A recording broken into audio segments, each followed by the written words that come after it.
Hello and welcome to a brand new episode of I Am. This is the couple of minutes that we spend with you where we feature individuals who have graveled their way in the industry and of course bringing about change in the industry and facing positives, negatives as well as success and failure likewise and gravel their way, and they are towering figures in whatever they do today, and that is when we have in conversation. And very good to have you with us in the studio today, and none other than not a strange term, Otara Gunewardene. How are you doing today? I'm good, thank you. Thank you for having me.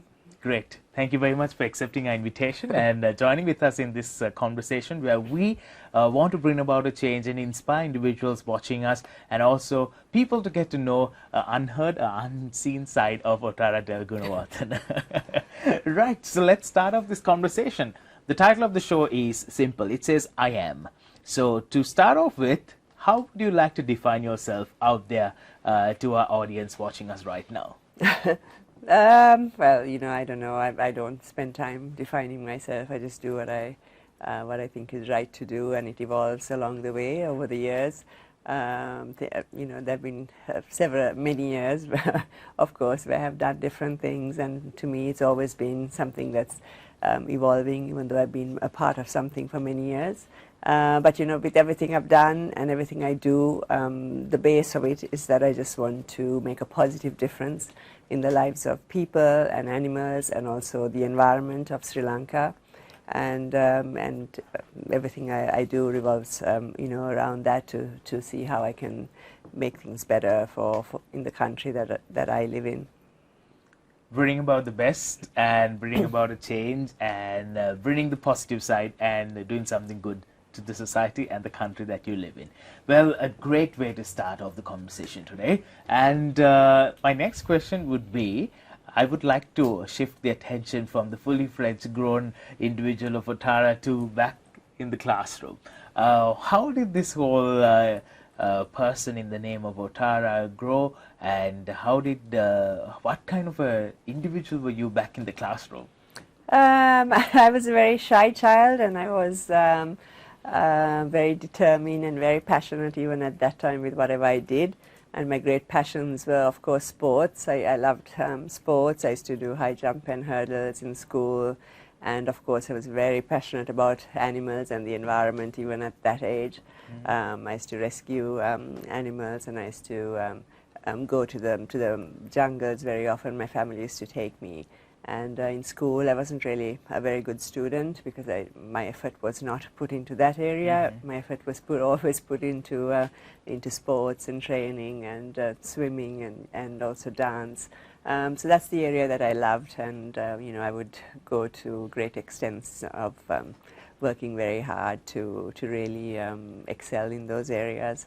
So it's something that that I love to do at that time. Back in the classroom, was there a vision that you had for yourself or a goal, picturing yourself to be who you are today?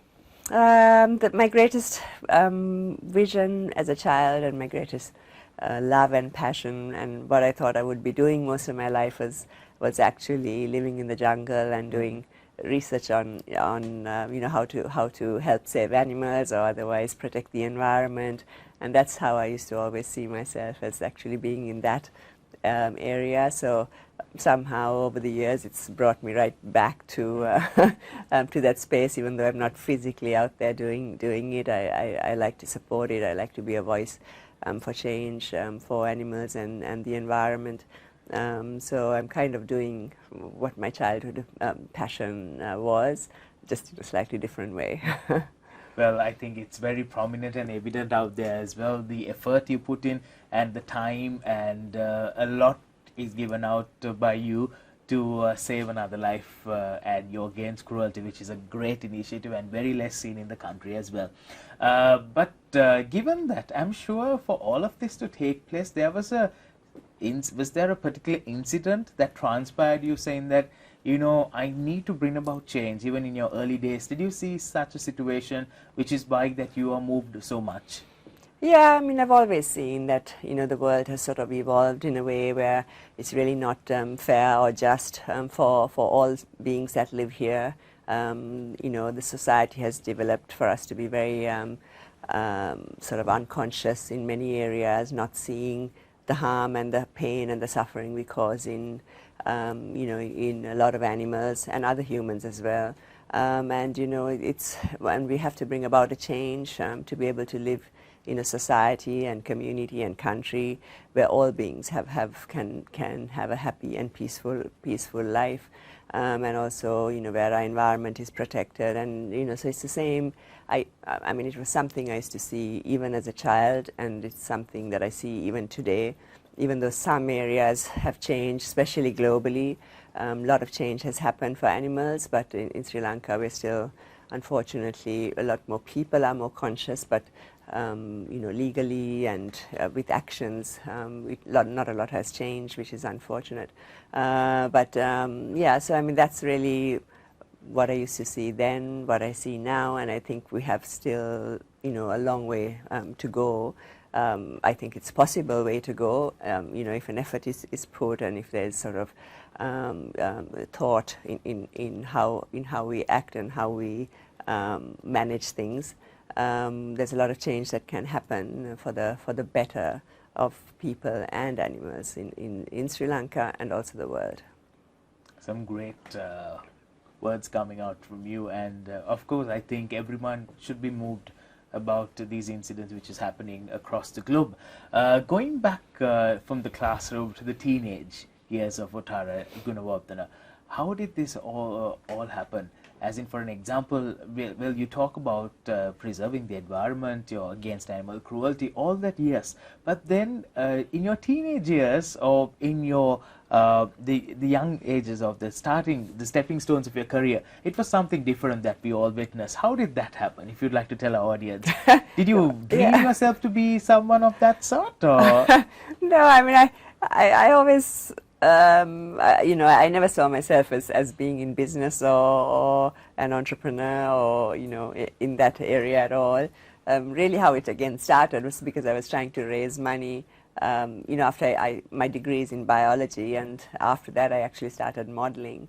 I was a model in Sri Lanka for quite a few years in my late teens and in 20s, and then I actually started. I still had this thing about about conservation and animals and wildlife, and I actually wanted to raise money to donate to the wildlife department at that time for some program to do with wild elephants.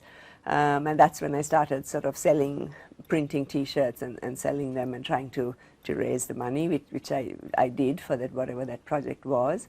And that's really was kind of the beginning of how the business began. And then I went to factories and started taking the excess stocks from the factories and distributing it from, through, I mean, it's a story that's been heard, I'm sure, but, from the back of my car to other retailers in Sri Lanka. So I was first wholesaling, and I used to make T-shirts as well. And that was really how it began. And then I realized I loved doing it, and a lot of people wanted to buy what I had. And so I thought, yeah, this is something I would love to do and expand on. And of course, it became my life for 25 years after that. 25 great years, and you created a name for yourself, and of course a towering individual. Back then or even now, you're still the same, which is a great thing. So the beauty of it is that even back then, you said you started modeling, and then printing T-shirts was all for a cause because you want to raise money. I think that's of course a lovely story to be heard as well. Who was this inspiration behind all of this? Did someone inspire you? Was there a role model? Or how did it all happen? I mean, the person who used to really speak to me and just say that I should that I should do something in business was really my father. Mm-hmm. I mean, he was in Aitken Spence. He also started at very junior level and then worked his way up until he became chairman many years later. And he was the one who used to say, okay, it's fine to model, it's fine to do whatever, but why don't you try and do something in business as well? So it was actually he who created the name Odell, which is as a combination of my two names. and that was really how that started. So while he was not involved in the business at all, like but he was encouraging me to continue it and not give it up. Yeah, and that's really how it began. Father was your total inspiration and support structure in getting you into business.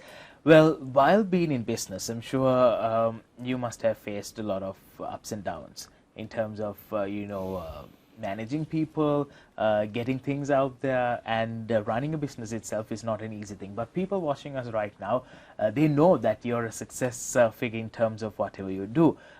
If there's a success story that you would like to share, what would that story be in terms of business, running businesses? Well, I was a very young girl who had no education at all in business or finance or retail or fashion even.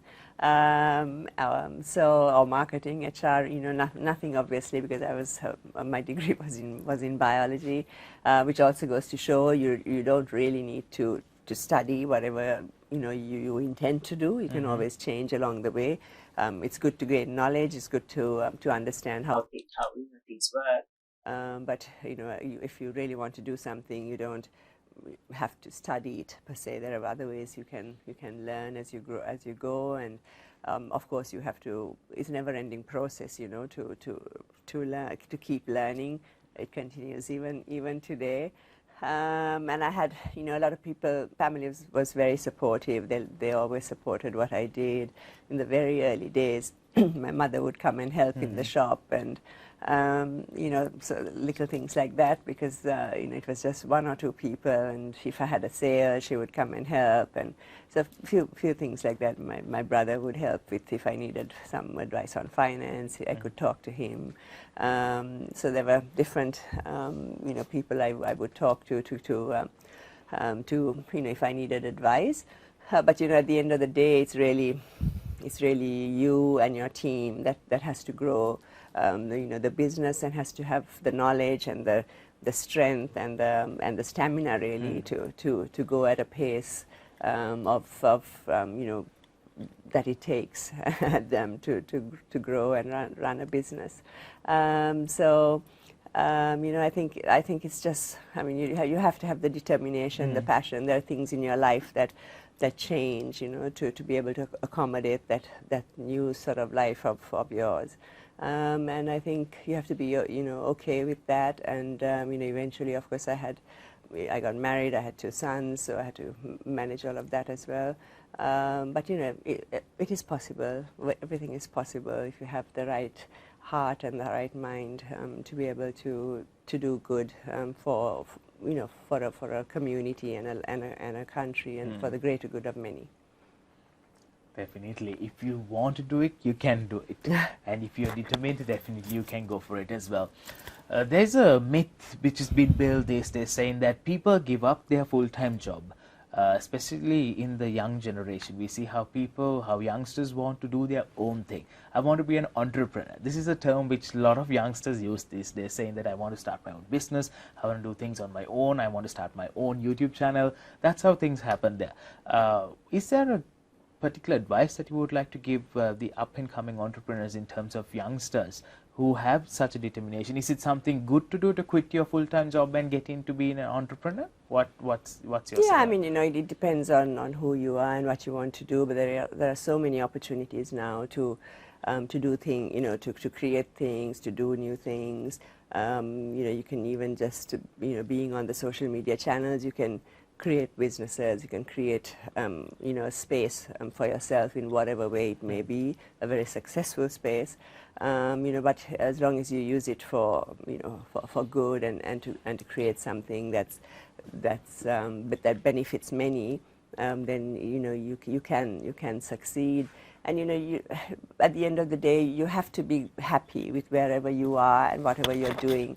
Even if you're working, in a company, or you're doing a regular job, if it's not fulfilling you, and if it's not really uplifting you every day, it's not something you should be doing. I think we're at a time where we really need to kind of step back and go back to our roots, and really and live our lives according to what really makes us happy and what makes us joyful each day.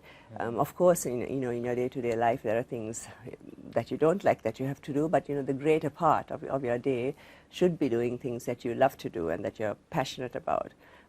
Because you have only one life here to live, and so you really should live it to your fullest. And by fullest, I don't mean going around and partying, not that fullest, but fullest within, fullest with your mind, fullest with your heart, fullest with your family, and whatever you wish to do on this earth.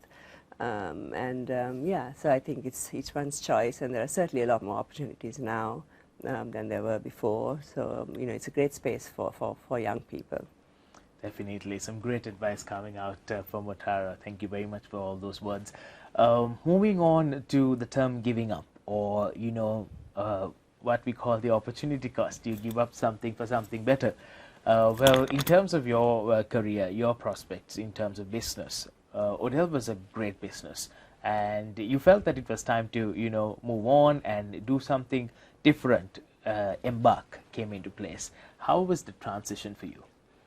So, well, I started while I was in Odell. It was already had been in Odell for many years. I don't know when I left. Maybe it was like 8 or 9 years. I'm not sure. Can't really remember the time frame now. But I had already started. It had already begun. Yes. The brand was there. We were doing the work with the street dogs as well. And and so I came to a point. I was 50 at the time as well. It was 25 years. The numbers seemed to kind of match. So, very well. And I just felt it was a time for change in my life. And I mean, we don't need to stay attached to everything that we have, no matter how good it is. The bigger challenge is actually to be able to detach and to move on to evolve into another space. And that's what I wanted to do. I felt that the company was also at a time where I could hand it over to someone else to manage. And of course, it was at a time when it was it was at a good price, and that was part of it as well. But mostly because I wanted to do more, and in the area of animal welfare and environment protection, and community work. And so I thought, at that time, it's a good time for me to make the switch. And it's not an easy thing to do, to detach from something that's so close to your heart and that's been a part of your whole life for 25 years. But it's quite a good thing to do, and a good experience as well, to be able to detach and move on and actually be in another space and do good things and try to make a positive difference. Trying to make a positive difference, because you said detachment is really hard, even for people watching us right now, even for individuals. We are all human, and we get attached to something. It's so hard for us to get away from. I think it's a very human thing that we don't like change. We don't like to to shift from what's in our comfort zone, and I think it's a normal thing with people, and I think it's. Not everyone can do it, but I must say that it is good to do, because there's so much more than what you're doing, that you continue to do each day. There's so much more in the world, so much more in the universe, and so it's I think we have to be able to explore and do more. Definitely. Well, even looking at you in terms of social media, and your social media platforms are really strong. Name it, Instagram, Facebook, TikTok, all of it is doing great. And because I feel like you're someone who evolves with the change and you keep up to the trend, which is a great thing out there. People used to see you as a different figure out there before. Typical business individual, running a huge business, managing people. But today, do you feel more relaxed? Do you feel more happy with the work you do? Because it shows that you are. Yeah, because I'm very passionate about what I do. I believe in what I do. I believe in the causes I support, in what I stand up for. And I truly believe that change is needed, for a better country, for a better world. And and everything that we have today, in the world, in the country, everything is because of us. It's because of our consciousness. It's because of our actions. It's because of our thoughts. And, so if we want change, if we don't like what's happening here, if we don't like what's happening anywhere, it's people that have to bring the change. So with that comes change in thought, in heart, in how we function. And change is happening rapidly globally. For example, people used to laugh at vegans, 10, 12 years ago, Yes. and call them loony and crazy. And now you go to supermarkets internationally, and 30, 40, 50% of the shelves are now, vegetarian or vegan, because people have changed and have realized the harm we cause to ourselves and also to other beings. Things are evolving and people are getting more conscious, and I just try to bring awareness. I try to, and it's while I help animals, I hope I help people as well, because it's it changes you to be more conscious, to be more caring, to be more loving, to be more kind. The impact is within you as well, and it changes you as a person, as a human. I mean, I've changed a lot from the days where I was running a huge business to what I am today. I love what I did, of course, but I love the space I'm in now also. Definitely. Also, with all of this happening around you and you engaging in such great activities, where do you see, what's your end goal? End of the day, where do you want to be? How do you want to end this whole thing? We don't know the end, right? Yes. I mean, quite obviously, we don't know. We don't know the end, and in a way, that's kind of the nice thing as well. So you live each day according to to the best you can do, and of course, every day is not joyful because you have your ups and downs and different things that happen in life. But if you're conscious about it and you try to to live it for the best of yourself, those around you, your family, the community, I think you've done pretty well. And I've been in places that I never thought I would be in. I've like I said, business, entrepreneurship. And even now, speaking for animals and the environment side, I mean, it's not sort of things that you plan. It sort of happens. But as long as you have a vision or something of an area that you want to bring change in, things sort of evolve and take you down a certain path, which is meant for you. And I think you need to be light. You need to be open. And you need to be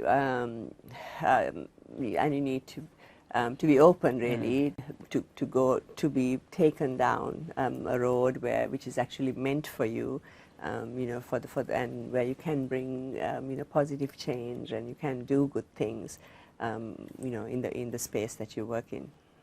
I think it was a great conversation. These few couple of minutes were great, and even individuals watching us right now would have been truly inspired by your story, because the one thing that resonates back in my mind is, attachment, detachment, which is really hard, but you were someone, a true example, who did something for the greater benefit of the society and to follow your dreams, which is a great thing.